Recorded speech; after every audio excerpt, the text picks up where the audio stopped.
The fragrant flower Bloom's with dignity സീരീസിലെ episode 3ലേക്ക് എല്ലാവർക്കും welcome. ഈ വീഡിയോ ഇഷ്ടമായാൽ ലൈക്ക് ചെയ്യാനും കമൻറ്റ് ചെയ്യാനും സബ്സ്ക്രൈബ് ചെയ്യാനും മറക്കരുത്. നമുക്ക് സ്റ്റോറിയിലേക്ക് പോവാം. റിൻഡാരോയും ഉസാമിയും ക്ലാസ്സിലിരിക്കുകയാണ്.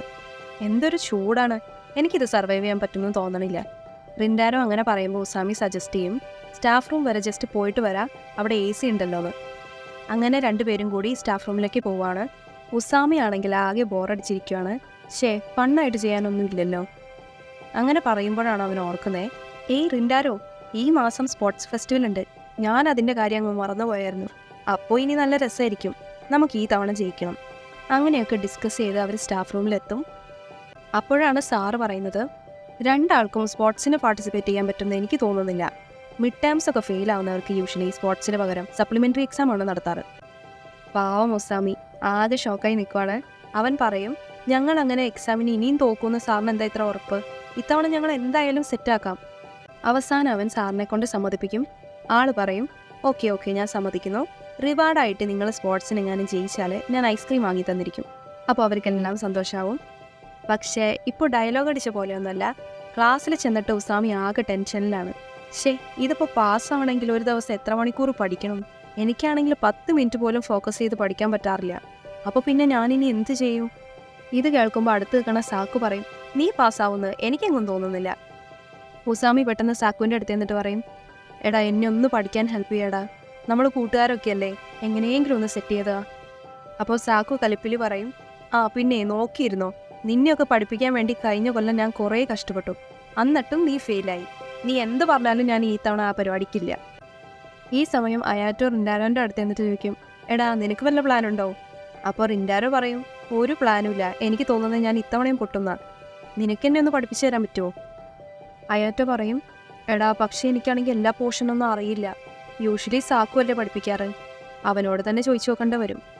പെട്ടെന്ന് ഉസാമിയാണെങ്കിൽ റിൻഡാരോൻ്റെ അടുത്ത് വന്ന് നിന്നിട്ട് സാക്കുവിനോടായിട്ട് പറയും, ആയിക്കോട്ടെ, നീ ഞങ്ങളെ ഹെൽപ്പ് ചെയ്യേണ്ട, ഞങ്ങൾ സ്പോർട്സിൽ പാർട്ടിസിപ്പേറ്റ് ചെയ്യാതിരിക്കാൻ വേണ്ടി ചെയ്യുന്നില്ലേ, നിങ്ങളുടെ ഹെൽപ്പ് ഇല്ലാണ്ട് ഞങ്ങൾ പഠിച്ചു കാണിച്ചു തരാം. അപ്പോൾ സാക്കു പറയും, ആയിക്കോട്ടെ, നല്ല കാര്യം, ചെയ്തങ്ങ് കാണിച്ചാൽ മാത്രം മതി. പെട്ടെന്ന് റിൻഡാരോന് അമ്മയുടെ മെസ്സേജ് വരും, വഗൂരിനെ കണ്ടിട്ട് കുറേ ദിവസമായി, പിന്നെ ഷോപ്പിൽ നിന്ന് ഡിസ്കൗണ്ട് ഉള്ളതുകൊണ്ട് അവളെ ഒന്ന് ഇൻവൈറ്റ് ആക്കുന്നു പറഞ്ഞിട്ടായിരുന്നു മെസ്സേജ്. അപ്പോഴാണ് റിൻഡാരോയും ആലോചിക്കുന്നത്, വഗൂരിനെ കണ്ടിട്ട് കുറേ ആയല്ലോ എന്ന്. മേ ബി എപ്പോഴെപ്പോഴും ഷോപ്പിൽ വന്ന് കേക്ക്സ് ഒക്കെ വാങ്ങാൻ പൈസ ഉണ്ടാവാത്തതുകൊണ്ടായിരിക്കും. അവൻ എന്തായാലും കടയിലെ ഡിസ്കൗണ്ടിൻ്റെ കാര്യമൊക്കെ പറഞ്ഞ് അവൾക്ക് മെസ്സേജ് അയക്കും. പക്ഷേ ഒത്തിരി ലേറ്റായിട്ടാണ് അവളുടെ റിപ്ലൈ കിട്ടുന്നത്. ഈ മാസം ബിസി ആയതുകൊണ്ട് വരാൻ പറ്റുമെന്ന് തോന്നുന്നില്ല എന്ന് പറഞ്ഞിട്ടായിരുന്നു മെസ്സേജ്.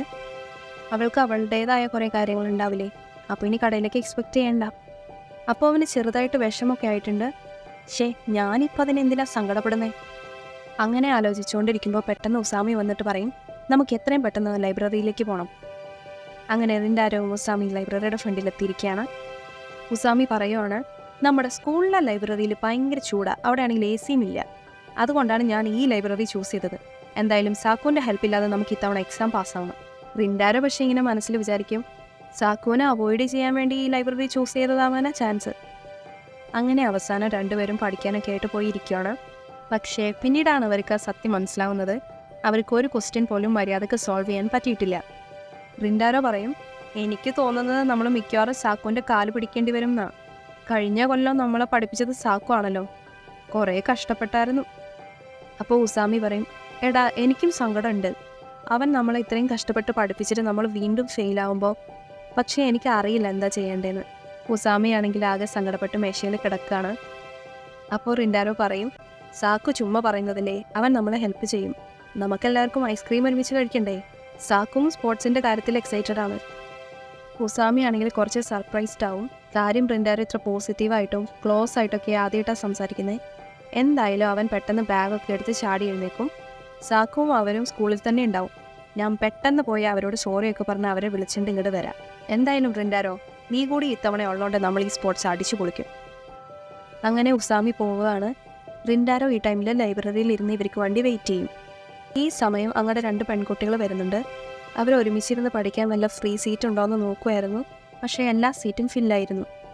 പെട്ടെന്ന് ഇത് കണ്ട റിൻഡാരോ ആണെങ്കിൽ അവൻ്റെ സീറ്റിൽ നിന്ന് എഴുന്നേറ്റങ്ങ് മാറും. അവരവിടെ ഇരുന്ന് പഠിച്ചോട്ടെ എന്ന് വിചാരിച്ചിട്ട് ഇവൻ പുറത്തേക്ക് പോകുവാണ്. നമ്മുടെ പെൺകുട്ടികൾ വളരെയധികം ഇമ്പ്രസ്ഡ് ആയിട്ടുണ്ട്. ആള് നമുക്ക് വേണ്ടി സ്പേസ് ഉണ്ടാക്കി തന്നല്ലേ, നമുക്കൊന്ന് താങ്ക്സ് പോലും പറയാൻ പറ്റിയില്ല. അങ്ങനെ അവർ രണ്ടുപേരും അങ്ങോട്ടും ഇങ്ങോട്ടും പറഞ്ഞുകൊണ്ടിരിക്കുകയാണ്. ഇതേ സമയം റിൻഡാരോ സ്റ്റെപ്സൊക്കെ ഇറങ്ങി താഴേക്ക് വരുമായിരുന്നു. അപ്പോൾ അവൻ വഗൂരി എന്നൊക്കെ വിളിക്കുന്ന സൗണ്ട് കേൾക്കും. അപ്പോൾ അവൻ അവിടെ എന്താണെന്നറിയാൻ വേണ്ടി അവിടെ ചെന്ന് നോക്കും. അവിടെ വഗൂരിയും ഫ്രണ്ടും ഉണ്ട്. അവർ രണ്ടുപേരും പഠിച്ചുകൊണ്ടിരിക്കുകയാണ്. റിൻഡാരോ ആണെങ്കിൽ ബുക്സിൻ്റെ അവിടെ മറിഞ്ഞിരുന്നാണ് ഇവരെ നോക്കുന്നത്. ഓ, എക്സാംസ് കാരണമാണല്ലേ അവൾ ബിസിയാന്ന് പറഞ്ഞത്. പിന്നെ കിക്കിയോ അടിപൊളി സ്കൂളല്ലേ, കുറേ പഠിക്കാനുണ്ടാവുമായിരിക്കും. അങ്ങനെ വിചാരിച്ചുകൊണ്ട് അവൻ നോക്കുമ്പോൾ അവൾ പടം വരയ്ക്കുവാണ്. അവളുടെ കൂട്ടുകാരി അവളോട് ചോദിക്കും, നീ എപ്പോഴും ഇങ്ങനെ വരയ്ക്കാറുണ്ടോ? അപ്പോൾ വഗൂരി പറയും, ഇല്ല, പഠിക്കുന്നതിൻ്റെ ഇടയ്ക്കുള്ള ബ്രേക്കിൻ്റെ ടൈമിൽ മാത്രമേ ഉള്ളൂ. പിന്നെ ആ കൂട്ടുകാരി പറയും, ഓ, അങ്ങനെയാണെങ്കിൽ നീ ഇപ്പോൾ കുറേ വരയ്ക്കേണ്ട വരുമല്ലോ, നീയാണല്ലോ റാങ്ക് ഹോൾഡർ, അപ്പോൾ എന്തായാലും കുറേ പഠിക്കേണ്ട വരും. അങ്ങനെയാണെങ്കിൽ കുറേ ബ്രേക്ക് ടൈം ഉണ്ടാവും, അങ്ങനെയാണെങ്കിൽ കുറേ പടം വരയ്ക്കേണ്ടി വരും. വഗൂരി റാങ്ക് ഹോൾഡറാന്നൊക്കെ കേൾക്കുമ്പോൾ റിൻഡാരോ നല്ല സർപ്രൈസ്ഡ് ആവും. എന്തായാലും അവരിങ്ങനെ സംസാരിച്ചുകൊണ്ടിരിക്കുന്നത് കണ്ടിട്ട് അവനാണെങ്കിൽ പുറത്തേക്ക് പോകും. പുറത്തുള്ള ബെഞ്ചിൽ വന്ന് അവനിങ്ങനെ ഇരിക്കുകയാണ്. അവനിങ്ങനെ ആലോചിക്കുവാണ്, ഓൾറെഡി കിക്കിയോലുള്ള പിള്ളേരെല്ലാം സ്മാർട്ടാണ്, അപ്പോൾ വഗൂരി എക്സ്ട്രീംലി സ്മാർട്ടായിരിക്കും. ആളൊരു സംഭവം തന്നെ. അതൊക്കെ ഞാൻ. ചിഡോറിലുള്ള എല്ലാ അവന്മാരും പൊട്ടന്മാരാ, അതിലേറ്റവും വലിയ പൊട്ടനാണ് ഞാൻ. സാക്കു ആണെങ്കിൽ കഴിഞ്ഞ കൊല്ലം നന്നായിട്ട് ഹെൽപ്പ് ചെയ്തിരുന്നു, എന്നിട്ട് ഞാൻ ഫെയിലായി. ഉസാമിയുടെ ഒക്കെ കൂടെ സ്പോർട്സിന് പാർട്ടിസിപ്പേറ്റ് ചെയ്യാനുള്ളതാണ്, ഇത്തവണ എങ്ങനെയെങ്കിലും ജയിക്കണം. അങ്ങനെ ആലോചിച്ച് അവനിങ്ങനെ ബെഞ്ചിൽ കിടക്കുമ്പോൾ പെട്ടെന്ന് വഗൂരി അങ്ങോട്ട് വരും. എന്താ റിൻഡാരോ, ഇവിടെ കിടന്ന് ഉറങ്ങുവാണോ? അവൻ പെട്ടെന്ന് ഞെട്ടി എഴുന്നേക്കും. അപ്പോൾ വഗൂരി ലൈബ്രറിയിലല്ലായിരുന്നു? അപ്പോൾ വഗൂരി പറയും, അതെ അതെ, ഞാൻ ലൈബ്രറിയിലായിരുന്നു. പിന്നെ റിൻഡാരോനെ പോലെ ഇങ്ങനെ ഒരാളെ കണ്ട പോലെ തോന്നി. പിന്നെ എനിക്ക് വിശക്കൊന്നും ഉണ്ടായിരുന്നു, അപ്പം ഞാൻ പിന്നെ ഫുഡ് എടുത്ത് ഇങ്ങോട്ട് പോന്നു. അങ്ങനെ അവർ രണ്ടുപേരും ബെഞ്ചിലിരുന്ന് സംസാരിക്കുവാണ്. പഠിക്കാൻ കുറേ ഉള്ളതുകൊണ്ടാണ് ഡിസ്കൗണ്ട് ഉണ്ടായിട്ടും കടയിൽ വരാത്തതെന്ന് വഗൂരി പറയുമ്പോൾ റിൻഡാരോ പറയും, അത് സാരില്ല, എല്ലാ മാസം ഡിസ്കൗണ്ട് ഉണ്ട്, വേറൊരു ദിവസം സൗകര്യം പോലെ വന്നാൽ മതി. അപ്പോൾ വഗൂരി പറയും, അങ്ങനെയാണെങ്കിൽ ഞാൻ നെക്സ്റ്റ് മന്ത് എന്തായാലും വരാം, എന്തായാലും എനിക്ക് പാർട്ട് ടൈം ജോബൊക്കെ ഉണ്ട്, അതിൻ്റെ അകത്തു നിന്നൊക്കെ പൈസ സേവ് ചെയ്ത് അപ്പോഴത്തേക്കും സെറ്റാവും. അപ്പോൾ റിൻഡാരോ കുറച്ച് സർപ്രൈസ്ഡ് ആയിട്ട് ചോദിക്കും, അപ്പോൾ വഗൂരി റിച്ച് അല്ലേ, പിന്നെ എന്തിനാ പാർട്ട് ടൈം ജോബിന് പോകുന്നത്? അപ്പോൾ വഗൂരി ചിരിച്ചുകൊണ്ട് പറയും, ഏയ്, ഞാൻ അത്രയ്ക്ക് റിച്ചൊന്നുമല്ല, എനിക്ക് കിക്കിയോയിൽ അഡ്മിഷൻ കിട്ടിയത് സ്കോളർഷിപ്പ് വഴിയാണ്, അതുകൊണ്ട് തന്നെ എൻ്റെ റാങ്ക് മെയിൻറ്റെയിൻ ചെയ്യാൻ വേണ്ടി ഞാൻ ശരിക്കും പഠിക്കണം. അച്ഛനെ കൊണ്ടൊക്കെ ഒരു വിധത്തിലാണ് കിക്കിയോയിൽ പഠിക്കാൻ സമ്മതിപ്പിച്ചത്. സോ ഈ ഓപ്പർച്യൂണിറ്റി എനിക്ക് മിസ്സാക്കാൻ പറ്റില്ല. അതുകൊണ്ട് തന്നെ മറ്റുള്ള എല്ലാ പിള്ളേരെക്കാളും നന്നായിട്ട് ഹാർഡ് വർക്ക് ചെയ്യണം. ഇതൊക്കെ കേൾക്കുമ്പോൾ റിൻഡാരോ വഗൂരിനെ ഭയങ്കര ഇമ്പ്രസ്ഡ് ആയിട്ട് നോക്കുവാണ്. ഞാൻ വിചാരിച്ച പോലുള്ള ഒരാളല്ല വഗൂരി. റിൻഡാരോ വന്നിട്ട് വഗൂരിനോട് ചോദിക്കും, എന്നെ പഠിക്കാനൊന്ന് ഹെൽപ്പ് ചെയ്യാൻ പറ്റുമോ? അടുത്ത മിഡ് ടൈമിന് ഞാൻ പൊട്ടുമെന്നാണ് എനിക്ക് തോന്നുന്നത്, പക്ഷെ എങ്ങനെയെങ്കിലും ജയിക്കണം. അവൻ്റെ മനസ്സിൽ എങ്ങനെയെങ്കിലും സ്പോർട്സിന് പാർട്ടിസിപ്പേറ്റ് ചെയ്യണമെന്നുള്ള ആഗ്രഹമാണ്. കാരണം ഫ്രണ്ട്സൊക്കെ ഉണ്ടല്ലോ. വഗൂരിക്ക് ഫ്രീ ടൈം ഉള്ളപ്പോൾ മാത്രം എന്നെ ഹെൽപ്പ് ചെയ്താൽ മതി. ശരി, ഇപ്പോഴാണ് ഞാൻ ഓർക്കുന്നത്, വഗൂരി ബിസിയാന്ന് പറഞ്ഞായിരുന്നല്ലോ അല്ലേ? അവൾ ഫുഡ് അവൻ്റെ നേർക്ക് നീട്ടിയിട്ട് പറയും, എനിക്ക് ഫ്രീ ടൈം ഉള്ളപ്പോൾ എല്ലാം ഞാൻ റിൻഡാരോനെ അറിയിക്കാം, നമുക്ക് എന്തായാലും ഒരുമിച്ച് പഠിച്ച് സെറ്റാക്കാം. അങ്ങനെ അവർ സംസാരിച്ചൊക്കെ കഴിഞ്ഞ് വഗൂരി തിരിച്ച് ലൈബ്രറിയിലേക്ക് പോകാൻ തുടങ്ങുകയാണ്. അപ്പോൾ വഗൂരിയുടെ ഫ്രണ്ടായ സുഗുരു അവരുടെ അടുത്തേക്ക് വരും. സുഗുരു ആണെങ്കിൽ കടയിൽ കുറച്ച് സാധനങ്ങൾ വാങ്ങാൻ പോയതായിരുന്നു. സുഗുരു ആണെങ്കിൽ ആകെ ദേഷ്യത്തിലാണ്. അവൾ വഗൂരിനോട് ചോദിക്കും, ആരാ ഇത്, നിനക്കറിയാമോ ഇയാളെ? റിൻഡാരോ സുഗുരുവിനെ നോക്കിയിട്ട് ഇങ്ങനെ വിചാരിക്കും, ഓ, സിൽവർ മുടിയൊക്കെ ആണല്ലോ, ഒരു ഫോറിനറിനെ പോലെ തോന്നുന്നു. പെട്ടെന്ന് സുഗുരു അവൻ്റെ നേരെ തിരിഞ്ഞിട്ട് ചോദിക്കും, നീ ചിഡോറിന്നാണോ? അവൻ അതേന്ന് പറയുമ്പോൾ അവൾ ഭയങ്കര ദേഷ്യത്തിൽ പറയും, ഇനി മേലാൽ വഗൂരിയുടെ അടുത്ത് വരരുത്, ചിഡോറി എന്നുള്ള ആരും അവളുടെ അടുത്ത് വരുന്നത് എനിക്കിഷ്ടമല്ല. വഗൂരി അവളോടെല്ലാം എക്സ്പ്ലെയിൻ ചെയ്യാനൊക്കെ നോക്കുന്നുണ്ട്. പക്ഷേ സുഗുരു ആണെങ്കിൽ വഗൂരിനെ എങ്ങനെയെങ്കിലും പ്രൊട്ടക്റ്റ് ചെയ്യണമെന്നുള്ള മൈൻഡിൽ നിൽക്കുവാണ്. പെട്ടെന്ന് ഈ സീനിലേക്ക് ഉസാമിയും സാക്കും എല്ലാവരും വരും. ഇവരെ കാണുമ്പോൾ സുഗുരു വഗൂരിനോട് പറയും, ഇനി കുറേ മണ്ടന്മാരും കൂടെ വരുന്നുണ്ട്. റിൻഡാരോൻ്റെ അടുത്ത് കിക്കിയോല പെൺകുട്ടികളാണല്ലോ നിൽക്കുന്നത്, അതുകൊണ്ട് ഉസാമിയൊക്കെ പെട്ടെന്ന് അവൻ്റെ അടുത്തേക്ക് വരും. എന്നിട്ട് അവരോട് ചോദിക്കും, നിങ്ങൾക്ക് എന്താ റിൻഡാരോൻ്റെ അടുത്ത് കാര്യം? സുഗുരു ആണെങ്കിൽ ഇവരെ മൈൻഡാക്കാതെ വഗൂരിനെ വിളിച്ചുകൊണ്ട് പോകാൻ നോക്കും. നമ്മൾ ഈ കൊള്ളില്ലാത്ത ആൾക്കാരായിട്ടൊന്നും സംസാരിക്കേണ്ട കാര്യമൊന്നുമില്ല. ഇത് കേൾക്കുമ്പോൾ ഉസാമിക്ക് അങ്ങ് ദേഷ്യമാവും. പെട്ടെന്ന് വഗൂരിനെ അവനിങ്ങനെ കാണുമ്പോൾ എവിടെയോ വെച്ച് കണ്ട പരിചയമുണ്ടല്ലോ എന്ന് പറഞ്ഞാൽ അവനിങ്ങനെ അടുത്തേക്ക് വന്ന് നോക്കുമ്പോൾ പെട്ടെന്ന് സുഗുരു വഗൂരിനെ പ്രൊട്ടക്റ്റ് ചെയ്ത് പഠിക്കും. റിൻഡാരോ വന്നിട്ടാണെങ്കിൽ ഉസാമിനെ തടയുകയും ചെയ്യും. അവരുടെ ഭാഗത്തുനിന്ന് ഭയങ്കര ഓവറായിട്ടാണ് റിയാക്ഷൻ വന്നത്. ഉസാമി പറയും, ഞാൻ അതിനൊന്നും ചെയ്യാൻ പോയതല്ല. റിൻഡാരോക്കും എന്തോ പോലെയാവും, അവനങ്ങനെ ചെയ്യണമെന്ന് വിചാരിച്ചിട്ട് ചെയ്തതല്ലായിരുന്നു. സുഗുരു വഗൂരിനെ വിളിച്ചുകൊണ്ട് പോവുകയാണ്. ഇതുകൊണ്ടൊക്കെയാണ് എനിക്ക് ചിഡോറിയിലെ പിള്ളേർ നിൻ്റെ അടുത്ത് വരുന്നത് ഇഷ്ടമല്ലാത്തതിൻ്റെ മെയിൻ കാരണം. ഇതൊക്കെ കേട്ടിട്ട് സാക്കുവിലും എല്ലാവർക്കും ഇങ്ങനെ ആകെ ദേഷ്യം വന്നിരിക്കുവാണ്. അവൻ്റെ അടുത്തോടെ പോകുമ്പോൾ സാക്കു ചോദിക്കും, ഞങ്ങൾ കുറച്ചു മുമ്പ് ചോദിച്ച ചോദ്യം എന്താ, മറന്നുപോയോ? ഓ, ചിലപ്പോൾ കിക്കയിൽ പഠിക്കുന്ന പിള്ളേരൊക്കെ മന്ദബുദ്ധികളായിരിക്കും. സുഗുരു പെട്ടെന്ന് അവനോട് തിരിഞ്ഞിട്ട് ചോദിക്കും, എന്താ, വഗൂരിനെ ഉദ്ദേശിച്ച് പറഞ്ഞതാണോ? സാക്കു കളിയാക്കിക്കൊണ്ട് പറയും, ആർക്കറിയും, ബ്രെയിൻ ഉണ്ടെങ്കിൽ അത് വെച്ചൊന്ന് ആലോചിച്ച് നോക്ക്. ഓ, ഇപ്പോഴാണ് ഞാൻ ഓർത്തത്, അത് നിനക്ക് കാണാൻ ചാൻസ് ഇല്ല അല്ലേ? പറഞ്ഞ പോലെ നിന്റെ മുടി എന്താ സിൽവർ കളറാണല്ലോ. സോ കിക്കുവിനിപ്പോൾ മുടി കളർ ചെയ്യാനും സമ്മതിക്കൂലേ? ചിലപ്പോൾ നിങ്ങളുടെയൊക്കെ തോന്നിയാസത്തിന് കിക്കു എല്ലാത്തിനും സപ്പോർട്ടായിരിക്കും. വലിയ രാജകുമാരികളെ പോലെ നടക്കുകയല്ല. ഇതൊക്കെ കേൾക്കുമ്പോൾ പെട്ടെന്ന് സുബുരു വല്ലാണ്ടാവും. അപ്പോൾ ഇതൊന്ന് എക്സ്പ്ലെയിൻ ചെയ്യാനായിട്ട് വഗൂരി പെട്ടെന്ന് ഇങ്ങനെ അവൻ്റെ അടുത്തേക്ക് ചെല്ലുമ്പോൾ അതിന് മുന്നേ റിൻഡാരോ സാക്കുവിനോട് പറയും, സാക്കു മതി, യൂഷ്വലി നീ അങ്ങനെ ആരെയും ഇൻസൾട്ട് ചെയ്യുന്ന ടൈപ്പ് അല്ലല്ലോ, ഇതിപ്പോൾ എന്ത് പറ്റി? സാക്കു പിന്നെ സുബുരുവിനോടൊന്നും പറയില്ല. അവൻ ഉസാമിനോട് പറയും, വഗൂരി ആയിരുന്നു അന്ന് ഗേറ്റിൻ്റെ ഫ്രണ്ടിലിരുന്ന ഗേളെന്ന്. അപ്പോഴാണ് ഉസാമിക്ക് ഓർമ്മ വരുന്നത്. പെട്ടെന്ന് റിൻഡാരോ പറയും, ഞാൻ അവളെ ലൈബ്രറിയിൽ വെച്ച് കണ്ടതായിരുന്നു. അന്നത്തെ വിഷയത്തെപ്പറ്റി സോറി പറയാൻ വേണ്ടി ചെന്നതായിരുന്നു. ഞാനാണ് അവരുടെ അടുത്തേക്ക് പോയത്, അവരല്ല എൻ്റെ അടുത്തേക്ക് വന്നത്. അപ്പോൾ അയാറ്റ് ഉസാമിനോട് പറയും, എടാ നീ അല്ലായിരുന്നു അവളെ അന്ന് പേടിപ്പിച്ചത്. ഉസാമി എന്നിട്ട് വഗൂരിയുടെ അടുത്തേക്ക് ചെല്ലും. സുബുരു ഇങ്ങനെ പ്രൊട്ടക്റ്റ് ചെയ്യാനായിട്ടൊക്കെ കയ്യൊക്കെ വെച്ചേക്കുന്നുണ്ട്. പക്ഷേ അവൻ സോറി പറയാനായിരുന്നു ചെന്നത്. ഉസാമി ഇങ്ങനെ സോറി പറയാണ്, കിക്കോന്നാണെങ്കിലും അല്ലെങ്കിൽ ഞാനങ്ങനെ പെരുമാറാൻ പാടില്ലായിരുന്നു. പെട്ടെന്ന് എല്ലാവരെയും ഞെട്ടിച്ചുകൊണ്ട് വഗൂരി എല്ലാവരോടായിട്ട് സോറി പറയുകയാണ്. ഞാൻ കാരണമാണ് അന്ന് അത്രയും ഇഷ്യൂസൊക്കെ ഉണ്ടായത്. ഞാൻ കാരണം എല്ലാവർക്കും ബുദ്ധിമുട്ടായി, അതുകൊണ്ട് സോറി. ഇവളിങ്ങനെ സോറി പറയുന്നത് കാണുമ്പോൾ സുബുരു അവളുടെ അടുത്തേക്ക് ചെല്ലും. പക്ഷേ വഗൂരി സുബുരുവിനോട് കൂടി സോറി പറയാൻ പറയും. കാരണം ഇപ്പോൾ അവിടെ ഒരു ഇഷ്യൂ ഉണ്ടാക്കിയല്ലോ. പക്ഷേ സുബുരുവിന് ഇവരോട് സോറി പറയാൻ താല്പര്യമില്ലായിരുന്നു. അതുകൊണ്ട് അവൾ തിരിച്ചു പോവും. പിന്നെ വഗൂരി ഇവരോട് ഒന്നുകൂടി സോറി പറഞ്ഞിട്ട് സുബുരുയുടെ പുറകെ പോവാണ്. ഇവരിങ്ങനെ പോണത് കാണുമ്പോൾ സാക്കും അയറ്റവും ഉസാമിയും കൂടെ ഇങ്ങനെ പറയുകയാണ്, എനിക്ക് ആക്ച്വലി കിക്കിയുള്ള പിള്ളേരെ ശരിക്കൊന്നും മനസ്സിലാവുന്ന പോലുമില്ല. ചിലപ്പോൾ ആ ചെറിയ പെൺകുട്ടി വെറുതെ ആക്ട് ചെയ്തതായിരിക്കും. എനിക്കെന്തായാലും അവരെ ആരും വിശ്വാസമില്ല. പെട്ടെന്ന് ഉസാമി ഇങ്ങനെ പറയും, പറഞ്ഞ പോലെ നമ്മുടെ ഇടയിൽ ഒരാൾ സോറി പറയാൻ ബാക്കിയുണ്ടല്ലോ. എന്നിട്ട് എല്ലാവരും സാക്കുവിനെ നോക്കും. അപ്പോൾ അയാറ്റോ ഇങ്ങനെ പറയും, പാവം സാക്കു, നമുക്ക് വേണ്ടിയാണ് അവനിപ്പോൾ അവരുമായിട്ട് വഴക്കുണ്ടാക്കിയത്. അപ്പോൾ സാക്കു ഇവരെ നോക്കിയിട്ട് പറയും, നിങ്ങളെല്ലാവരും അതെല്ലാം കേട്ട് മിണ്ടാണ്ടിരുന്നിട്ടല്ലേ ഞാനിപ്പോൾ കയറി ഇടപെടേണ്ട വന്നേ. എന്നിട്ട് പിന്നെ ഉസാമി സജസ്റ്റ് ചെയ്യും, നമുക്ക് എല്ലാവർക്കും കൂടെ ഒരു ഫാമിലി റെസ്റ്റോറൻറ്റിൽ പോവാം. അവിടെ ആകുമ്പോൾ നമുക്ക് കഴിക്കുകയും ചെയ്യാം, പഠിക്കുകയും ചെയ്യാം. ഉസാമി ആണെങ്കിൽ സാക്കുവിനെ ചെറുതായിട്ട് കളിയാക്കുകയും ചെയ്യും. ഈ സാക്കുവിന് നമ്മളെ ഭയങ്കര ഇഷ്ടമാണ് അങ്ങനെയൊക്കെ പറഞ്ഞ്. പിന്നെ സുബുരുവും വഗൂരിനും കാണിക്കുക അവരിങ്ങനെ ലൈബ്രറിയിലേക്ക് പോയിക്കൊണ്ടിരിക്കുക. വഗൂരി ആണെങ്കിലും സുബുരുവിനെ ഉപദേശിക്കുകയാണ്, നീ ഇപ്പോൾ ചെയ്തത് ശരിയായില്ല, അങ്ങനെ ചെയ്യാനേ പാടില്ലായിരുന്നു. അപ്പോൾ സുബുരു പറയും, എല്ലാ ആളുകളും ശരിയാ, ആരെയും അങ്ങോട്ട് വിശ്വസിക്കാൻ നിൽക്കണ്ട. നീ അവരോട് സോറി പറയേണ്ട യാതൊരു കാര്യമില്ലായിരുന്നു. അവരാരും അത്ര നല്ല ആൾക്കാരൊന്നല്ല, എനിക്ക് അവരെ അത്രയും വെറുപ്പാണ്. എന്നിട്ട് അവൾ റിൻഡാരോനെ പറ്റി വഗൂരിനോട് ചോദിക്കും, നീ അവനോട് സംസാരിക്കുന്നത് ഞാൻ കണ്ടായിരുന്നു, അവൻ എങ്ങനത്തെ ടൈപ്പ് ആളാണ്? വഗൂരി ഇങ്ങനെ ഭയങ്കരമായിട്ട് ചിരിച്ചുകൊണ്ട് പറയും, റിൻഡാരോ ഭയങ്കര കൈൻഡായിട്ടുള്ള ഒരാളാണ്, അവൻ്റെ കൂടെയുള്ള ആൾക്കാരും നല്ലവരാന്ന് തന്നെ എനിക്ക് തോന്നുന്നത്. സുബുരു ഇത് കേൾക്കുമ്പോൾ വല്ലാണ്ടാവുന്നുണ്ട്.